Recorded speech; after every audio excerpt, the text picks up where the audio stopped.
You know, ethics is a peculiar thing to study in that as an adult, when you enter an environment in which you can study ethics, the college, you discover that you already know a lot about ethics. Everyone that enter in the classroom to study ethics is already an ethical agent, is already a moral agent. They have some system of ethics. Why? As I said, there is no relationship without ethics, which means if you come from a family, they will taught you some ethical code, some ethical understanding.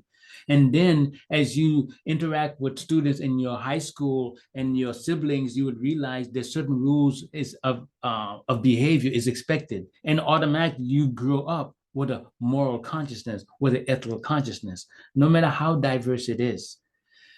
If you want to study ethics, one of the things you must do, okay, is understand the ethics of ordinary people. First, you recognize you have a sense of ethics. Common sense morality is where this journey is going to begin, okay? So if you really want to study ethics, one thing I recommend is understand that everyone you meet will have an ethical system.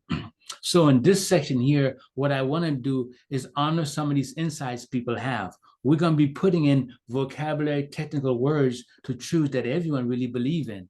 All right. And so if you look at ethics as something foreign to you, that is a complete misunderstanding. So the morality of common sense is the recognition that we are raised in an environment that has expectations of ethics and morality upon us. Okay, that's an expectation of others. And then we ourselves turn around and have the same expectation on people around us, okay, on our friends, on our loved ones, okay.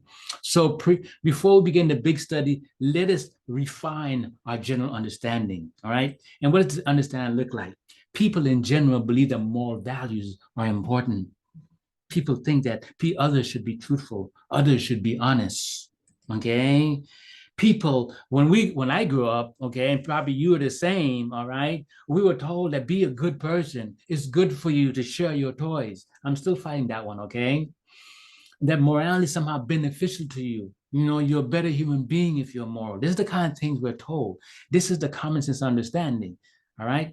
And so it's because of that, it's a part of who we think, how we think about the world. Morality is a necessity. Sometimes this is not understood. But at the beginning, I talked about movies and talked about human life, all right? For you to have a friendship, it's an unspoken rule. If I call you my friend, that means there's certain rules, there's certain expectation that's there, okay? I expect that you're not going to be lying behind my back. I expect you're not going to be stealing my pride from my back, okay? I expect you're not going to be trying to steal my girlfriend, okay? So there's an expectation when I call you friend. In all relationship, there are expectations. This is my necessity. Don't think of the absolute truth, somebody coming down and handling thing. Practical necessity.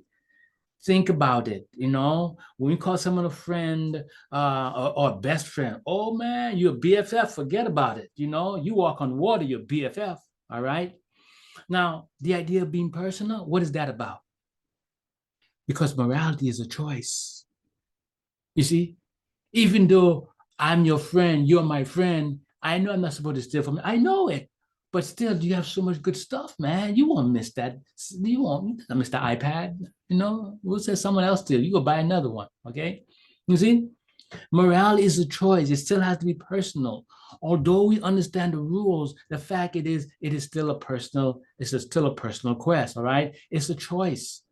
That's the most challenging part of understanding ethics. It is a use of free will, and we're trying to guide the your free will, our free will, in a way that is could maintain that relationship we value. Are there good and bad amongst people? Of course there are. There are a lot of bad people in the world. There are a lot of good people in the world. But how do you know?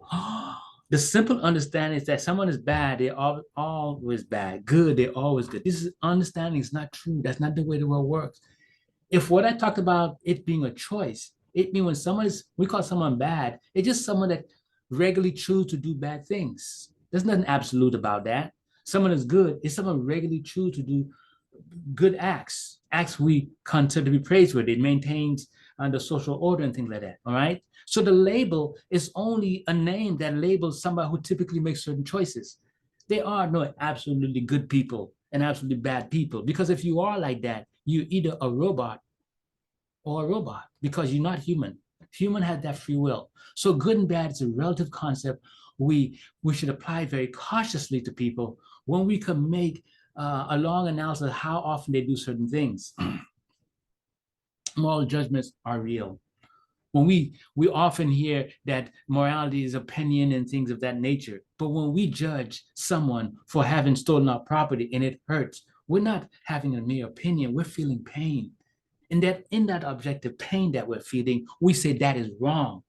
So real moral judgment, to common sense, is something bad. You really hurt people, okay, in some way or another. That's the way the word is used in regular common sense, all right? There's something is wrong. You taking advantage of people in some way, you hurting them in a certain way. So same thing if you're doing something right, you're helping them in a certain way, or at least you're not hurting them, okay? You're lifting them up or not injuring them, all right? Something positive taking place. This is very important. Although we may claim morality is subjective, it's opinion, and I would say that comes about because we fail to understand the power of free will. Free will is there, and as long as free will is there, some people are going to say it's subjective. Yes, because that person you're looking at have chosen to act otherwise.